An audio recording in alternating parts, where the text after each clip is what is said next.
Klaus Andreas killed his wife and put her body in a bin filled with acid. Police exposed his web of lies and he was jailed for life. Now the excuse he's trying to use to get out of prison. And Li Ping is a very, very, very, very nice looking lady, as you can see. And I was glad to have, with my age, such a young, nice lady. For what the crime he's committed, in my opinion, he should not be released. He's just a evil, greedy, arrogant little man. Yes, my name is Klaus Andreas. His name is Klaus Andreas, but there's many other names for him: wife killer, fraudster and liar. Did you kill Li Ping, Klaus? No. In 2011, Klaus murdered his wife, Li Ping Chow. Then he tried to cover it up in one of the most heinous ways possible. Li Ping's friends reported her missing. The smiling, smirking killer, so arrogant. You want to wear my best face? You're right, mate. He even fronted a media conference to talk about his bride. The lie he spun was that he and Li Ping had an argument and she left because she thought he was having an affair. He has a very eccentric temperament. He is a rebellious attitude. Are you worried for her? Of course I'm worried for her. I mean, if you were my wife, I would worry for you too. Even during the press conference, he was just bizarre, is the only word. He was arrogant, he was happy, he was joking. Detective Sergeant Brad McLeish uncovered Andreas's crimes.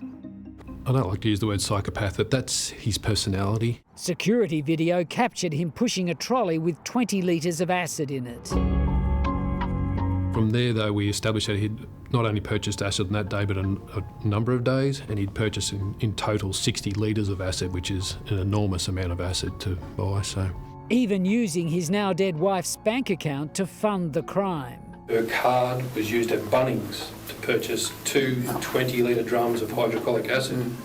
We have since obtained CCTV of that as well. And it shows you purchasing two 20-litre drums of acid. This is the police interview where officers are honing in. Have you used any acid around your house to clean up the house, the driveway, the front yard, anything like that? No, I cleaned 2 garbage bins. Andreas filled the bins with acid and used it to dissolve his wife's body.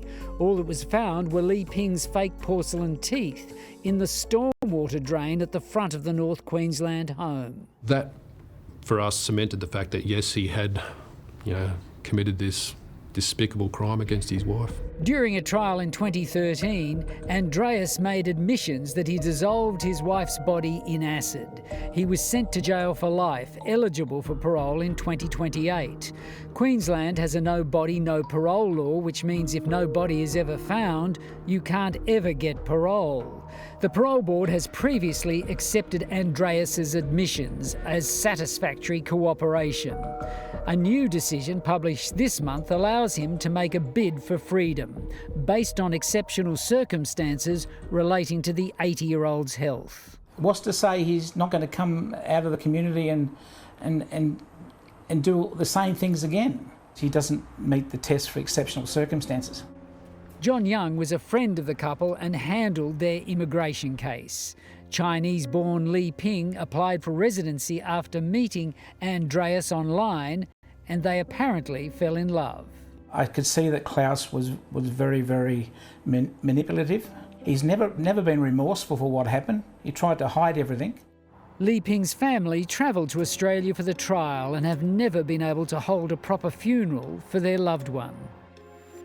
They would be mortified, absolutely mortified. And if you commit murder, my understanding it should be a life sentence. He shouldn't be released because he's a danger to the community.